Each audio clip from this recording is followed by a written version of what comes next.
Hi, welcome back to our channel सीखो और सिखाओ। तो आज हम बात करेंगे पेपर नंबर 4 की inclusive education for children with disability. इसमें यूनिट 3 हम लोग स्टार्ट करने जा रहे हैं, including children with disability in education, यानी इंक्लूसिव एजुकेशन में बच्चों को इंक्लूड करना है एजुकेशन के अंदर। इसमें 3.1 हम लोग डिस्कस करेंगे, आइडेंटिफाइंग स्पेशल नीड, यानी चिल्ड्रन विद डिसेबिलिटी के जो बच्चे हैं उनकी स्पेशल नीड क्या है, एजुकेशनल नीड्स क्या हैं, उसके बारे में हम लोग डिस्कस करेंगे। और साथ ही साथ मैं आप लोगों को बता दूं कि हम लोगों ने आप लोगों की प्रॉब्लम्स को देखते हुए जो भी आप लोगों ने हमें बताया कमेंट्स के थ्रू, हमने एक टेलीग्राम पे चैनल ग्रुप स्टार्ट किया है और उसका जो लिंक है वो आपको नीचे डिस्क्रिप्शन में देखने को मिल सकता है। आप प्लीज़ वहाँ से जाके हमारा ग्रुप ज्वाइन कीजिए। वहाँ पे जो भी नोट्स होंगे और जो भी इम्पोर्टेंट क्वेश्चंस होंगे वो सारे हम उस ग्रुप में शेयर करेंगे। तो चलिए फिर स्टार्ट करते हैं हम अपना आज का session. Okay, special needs of CWSN children with special needs.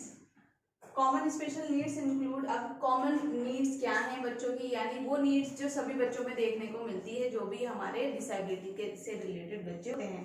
तो कम्युनिकेशन चैलेंजेस, उनको कौन कौन से चैलेंजेस आते हैं, कम्युनिकेशन चैलेंजेस आते हैं। साथ ही उन्हें कौन से चैलेंजेस आते हैं, emotional, behaviour disability, physical disorder and developmental inabilities, यानी ये कुछ एरियाज हैं जो सब में कॉमन होते हैं। इन सारी चीज़ों में सबको जो है प्रॉब्लम फेस करने को मिलती है। कम्युनिकेशन चैलेंजेस उनको आएंगे, इमोशनल चैलेंजेस आएंगे, बिहेवियर इशू उनके अंदर रहेगा, साथ ही साथ जो उनका डेवलपमेंट होगा वो कैसा होगा, डिले होगा, यानी जो चीज़ उन्हें टाइम से सीख लेनी चाहिए थी वो टाइम से नहीं सीख पाते, उसी चीज़ को सीखने में उन्हें लंबा समय लग जाता है। चिल्ड्रन विद सच नीड्स, और इसी तरीके के बच्चे जिनकी ऐसी नीड्स होती हैं उन बच्चों को क्या बोला जाता है, चिल्ड्रन विद स्पेशल नीड्स, यानी जिनकी नीड्स कुछ अलग हैं, स्पेशल हैं। इसके साथ ही अब हम देख लेते हैं कि स्पेशल एजुकेशन सिस्टम क्या है। तो स्पेशल एजुकेशन सिस्टम के अंदर क्या चीजें देखने को मिलती हैं, इंडिविजुअल एजुकेशनल प्रोग्राम IEP जिसे हम बोलते हैं। एक बच्चे के लिए एक एजुकेशनल प्लान बनाया जाएगा कि हम उस बच्चे को क्या चीज़ सिखाने जा रहे हैं, वो किस तरीके से सिखाएंगे, कितने टाइम में हम वो चीज़ कराएंगे उसको, स्टार्टिंग में उसका जो है उसकी प्रीवियस नॉलेज क्या थी उस चीज़ को लेकर, और आगे जाके हमने कौन सा प्रोसेस फॉलो किया, किस तरीके से कौन सा मेथड यूज़ करें, कौन सी टीचिंग स्ट्रेटेजीज हमने जो है फॉलो की, और कौन से TLMs हमने यूज़ करें, और किस तरीके से उस बच्चे को वो टॉपिक या वो चीज़ जो है उसको सिखाई है, वो अपनी चीज़ को सीख पाया, जो हम उसको सिखाना चाहते थे वो सीख पाया। तो ये जो सिर्फ एक बच्चे के ऊपर किया जाता है, आप लोग अपनी टीचिंग प्रैक्टिस में भी ये चीज़ करते होंगे, IEP बनाते होंगे। Supervised method of teaching, modified equipment, teaching methods की बात आ गई कि टीचिंग मेथड जो है वो जो है कैसे होने चाहिए, बच्चों की नीड के अकॉर्डिंग होने चाहिए। साथ ही साइड मॉडिफाइड इक्विपमेंट जो है वो यूज करेंगे, इंस्ट्रूमेंट्स एंड मटेरियल्स, जो भी इंस्ट्रूमेंट चाहिए हमें क्लास में चाहिए, बच्चों को चाहिए, वो सारी चीज़ें उनको प्रोवाइड कराई जाएंगी। साथ में जो भी TLM हमें चाहिए क्लास में लेसन डिलीवर करने के लिए, वो सारी चीज़ें हमें पहले से प्लान करनी पड़ेंगी, पहले से बनानी पड़ेंगी। क्लासरूम अरेंजमेंट, क्लास का अरेंजमेंट करना पड़ेगा, कैसे जो है सिटिंग अरेंजमेंट कैसा हो, बच्चों को किस तरीके से बिठाना है। जैसे कि अगर हम बात करें HI बच्चों की, तो उनका सिटिंग अरेंजमेंट कैसा होता है, वो सी उसमें बैठे हैं, U शेप में उनको बिठाया जाता है। क्यों, उसका पर्पस क्या होता है, क्योंकि टीचर अगर सामने खड़ी है और बच्चे U शेप में बैठे हैं तो सभी बच्चों का जो फोकस होगा वो टीचर की तरफ होगा, वो बच्चे जो हैं टीचर को बहुत अच्छे से देख पाएंगे। टीचर अगर साइन कर रही हैं तो वो बिल्कुल क्लियर होगा उनके लिए, अगर टीचर बोल रही है तो वो अच्छे से जो है लिप मूवमेंट जो भी होगा वो अच्छे से देख पाएंगे, प्लस उनको वॉइस अगर आती है कुछ बच्चों को तो वो भी सुन पाएंगे। है जो साइन है और साथ में जो हमारे लिप मूवमेंट है, वो सारी चीजें बच्चों को क्लियर होंगी अगर हम जो है सिटिंग अरेंजमेंट ठीक रखते हैं, तो U शेप में रखते हैं। तो अगर आप वैसे बिठा देंगे, जैसे एक के पीछे एक ऐसे रो बना के बिठा दिया, तो उसमें क्या होता है, जो पीछे वाले बच्चे हैं उनको दिखता नहीं है और देखने में परेशानी आती है और वो चीज़ उतने अच्छे से उनको क्लियर नहीं हो पाती। तो यहाँ पे जो है बहुत इंपॉर्टेंट रोल है क्लासरूम अरेंजमेंट का, सिटिंग अरेंजमेंट का, कौन से बच्चे कौन सी क्लास में बैठेंगे, एक क्लास में कितने बच्चे बैठेंगे और उनको बिठाने का तरीका कैसा होगा। साथ ही children with special need of this kind are likely to benefit from supplementary education, educational services separate method of teaching. तो इनको जो है अलग से जो है एजुकेशन सर्विस की जरूरत पड़ती है। एजुकेशन के साथ साथ हमें कुछ एक्स्ट्रा इनके साथ करना पड़ता है, एडिशनल करना पड़ता है। तो वो सारी चीजें क्या है, मेथड ऑफ टीचिंग, टीचिंग के मेथड, दूसरे मेथड्स हम यूज करेंगे। सिंपल जो है हम लेक्चर नहीं देंगे क्लास में, जितना ज्यादा हम अच्छा कर सकते हैं अपनी तरफ से हम उतना ज्यादा अच्छा करेंगे। ठीक है, तो टीचिंग के जो मेथड्स हैं वो अलग अलग हम मेथड्स का यूज करेंगे ताकि बच्चों को जो है हमारा टॉपिक जो हम लेसन डिलीवर कर रहे हैं वो बच्चों को बहुत अच्छे से समझ आए और जो हमारा पर्पस है लेसन देने का वो जो है क्लियर हो पाए। Access to resource room, resource room के बारे में आपने पढ़ा होगा, नहीं पढ़ा है तो मैं आपको बता देती हूँ। रिसोर्स रूम क्या होता है, एक ऐसा रूम स्कूल के अंदर होता है, उस रिसोर्स रूम में नाम ही है रिसोर्स, यानी वहां पे सारी सुविधाएं उपलब्ध होंगी बच्चे से रिलेटेड। साइंस हो गया, मैथ्स हो गया, जो जो टॉपिक्स हैं उसके TLMs, उससे रिलेटेड जो जो चीजें हो सकती हैं वो सारी चीजें वहां पे होंगी और एक स्पेशल एजुकेटर वहां पे होगा। क्योंकि अगर बच्चे को किसी सब्जेक्ट में या किसी टॉपिक में दिक्कत आती है तो वो उस रिसोर्स रूम में आएगा या टीचर बुला के टीचिंग लर्निंग मटेरियल जो भी वहाँ पे क्लासरूम में ऑब्जेक्ट्स जो हैं उन सब का यूज करके उसको जो है उसका जो डाउट है उसको अच्छे से क्लियर किया जाता है। And use of technology which is specially made to suit their requirement, intellectual giftedness also termed as a difference in learning. ठीक है, तो वहां पे सारी टेक्नोलॉजी जो है अवेलेबल होंगी और वो सारी चीजों का यूज करके उनके जो डाउट्स हैं उनको क्लियर किया जाएगा। और ये सारी चीजें स्पेशली किन के लिए बनाई गई हैं, जिनको इसकी जरूरत है। ठीक है,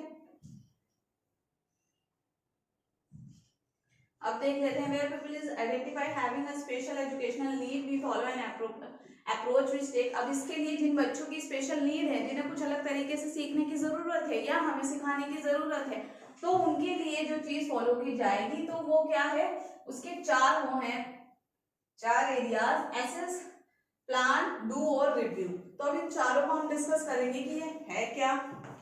तो first one is assess, this would include assessment by teacher supported. ठीक है, एसेस से ही समझ आ रहा है बच्चे को असेस करना, देखना उसको क्या दिक्कत आ रही है, कहाँ पे उसको जरूरत है, कौन सी जो है मेथड हमें यूज करने पड़ेंगे इस बच्चे के लिए, कौन से TLMs हमें बनाने पड़ेंगे, किस तरीके से हम इसे पढ़ा सकते हैं, इसको कहाँ पे परेशानी आ रही है, इसकी प्रीवियस नॉलेज कितनी है, इसको कितना आता है, हमें क्या सिखाना है, कितने समय में सिखाना है, ये कौन सी क्लास में, ये कौन सी क्लास में जाएगा।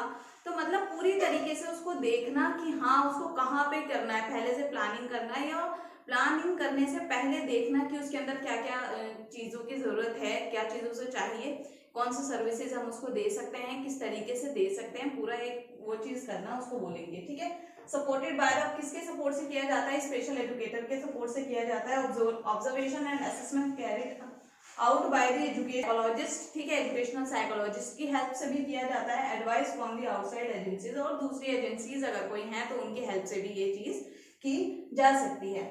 उसके बाद जब हमने बच्चे को एसेस कर लिया कि हाँ इसके अंदर ये चीजें हैं, हमें इन चीजों पे वर्क करना है, तो उसके बाद हम क्या करेंगे, प्लान करेंगे, प्लानिंग बनाएंगे। The provision to meet your child's aspirations and agreed outcomes, additional provision is planned by the class teacher. ठीक है, अलग तरीके के, मतलब अभी मुझे पता है कि मुझे इस बच्चे के इस एरिया पे काम करना है, अब मैं उस पर काम कैसे करूंगी, मैं क्या गोल्स बनाऊंगी, मुझे उसे सिखाना है, कैसे सिखाना है, कौन सी टेक्निक यूज करनी है, कौन से इक्विपमेंट यूज करने हैं, अगर मुझे कोई एडिशनल सर्विस चाहिए तो मैं वो कैसे लूंगी। तो वो चीजें देखना जो है इसके अंदर आ जाएगा। With support from the internal and external advice, और ये टीचर जो करेगी वो किसकी एडवाइस से करेगी, इंटरनल और एक्सटर्नल। ठीक है, स्कूल के अंदर का स्टाफ भी बता सकता है और साथ ही कोई बाहर से है तो वो भी बता सकता है। बच्चों के पेरेंट्स का इसमें बहुत बड़ा रोल होता है, क्योंकि सारी चीजें जो हैं हमें उनके पेरेंट्स से ही पता चलती हैं कि वो उसका घर पे बिहेवियर कैसा है, स्कूल में कैसा बिहेव कर रहा है, और अगर हम क्लास में कुछ करा रहे हैं तो पेरेंट्स उस चीज को जो है घर जाके कराएं। पेरेंट्स को टाइम टू टाइम हम गाइड करते रहें कि आपको क्या करना है बच्चे के साथ और किस तरीके से जो है उसको आगे सिखाना है। Where it has been requested, target are set and formalized in a short note। तो इसमें क्या है, हम प्लान करेंगे, पूरा एक टारगेट बनाएंगे, एक गोल बनाएंगे कि हमें बच्चे को ये सिखाना है, और इस मेन गोल को अचीव करने के लिए हमें कौन कौन सी चीजों को जो है फॉलो करते हुए आना है, स्टेप बाय स्टेप जो है हम उस चीज को लिखेंगे और पूरा उसका मेंटली भी खुद भी प्रिपेयर रहेंगे, साथ ही साथ रिटर्न में भी हम उसको रखेंगे ताकि हम आगे जाके देख सके ओके हमने ये चीज करा दी, ये चीज करा दी, ये रह गया, ठीक है। और उसके साथ ही हम पेरेंट्स का फीडबैक भी इसमें लेते रहेंगे। तो ये सारी चीजें किसके अंदर आ गई, सबसे पहले हमने एसेस किया कि उसको कहाँ जरूरत है, देखा हमने कि किस चीज की उसको काम करना है। उसके बाद प्लान किया हम कि कैसे करेंगे उस चीज को फुलफिल करने के लिए, जो भी उसकी नीड है उसको फुलफिल करने के लिए हम क्या कर सकते हैं, उसका पूरा एक प्लानिंग करना, कुछ बनाना, वो कहलाएगा इसके अंदर। अब देखते हैं डू। तो डू मतलब करना। जब हमने प्लानिंग कर ली तो उसके बाद हम उस चीज को अप्लाई करेंगे। Put the provision in place to meet those outcomes. Intervention allowed in a place and time and support is liquidated for them to be carried out. ठीक है, तो वही बात आ गई, जो हमने सारी प्लानिंग कर ली उसके बाद हम उसको अप्लाई करेंगे बच्चे के ऊपर। पूरा वो जो प्रोसेस था, पूरा वो प्रोसेस वहां से स्टार्ट हो जाएगा और जो है हम उसको करना शुरू कर देंगे। Review the support and progress, the impact of any intervention is reviewed with teachers. ठीक है, जो भी हमने किया, ठीक है, उसके बाद क्या करेंगे, हमें उसका रिव्यू करेंगे कि जो मैं कराना चाहती थी क्या सच में वो चीज हो पाई, जो मेरा मेन मोटिव था, जो मेरा मेन गोल था, क्या मैंने वो अचीव किया, क्या बच्चे ने वो चीज सीखी, और अगर नहीं सीखी तो फिर मुझे वो दोबारा से करानी पड़ेगी। तो ये 4 चीजें थी जो इसके अंदर इंक्लूड थी। Parents and the child looking at progress towards target and next step. तो वही सारी चीजें आ गई, ठीक है, कि जो हम बच्चे को सिखाना, जो हमारा मेन मोटिव था, जो हमारा मेन गोल था, क्या बच्चे ने वो चीज अचीव की, अगर नहीं की तो कहाँ कमी रह गई और मैं उसको दोबारा कैसे करा सकती हूँ, इम्प्रूवमेंट क्या कर सकती हूँ, मेरी तरफ से क्या कमी रह गई, या पेरेंट्स की तरफ से क्या कमी रही, या फिर बच्चे की तरफ से क्या कमी रह गई। यानी पूरा देखना उसको कहाँ कमी रह गई और उस कमी को खत्म करने के लिए क्या कर सकते हैं, वो सारी चीजें देखना। तो ये 4 पॉइंट थे जो भी मैंने आपके साथ डिस्कस किए, assess, plan, do and review. तो इसी के साथ जो हमारी आज यही समाप्त होता है। होप कि आपको ये सेशन बहुत अच्छे से समझ आया होगा। तो जाते जाते हमारी वीडियो को लाइक के साथ अपने फ्रेंड्स के साथ शेयर कर दीजिएगा। तो आज के लिए बाय बाय। अब हम मिलेंगे हमारी नेक्स्ट वीडियो में।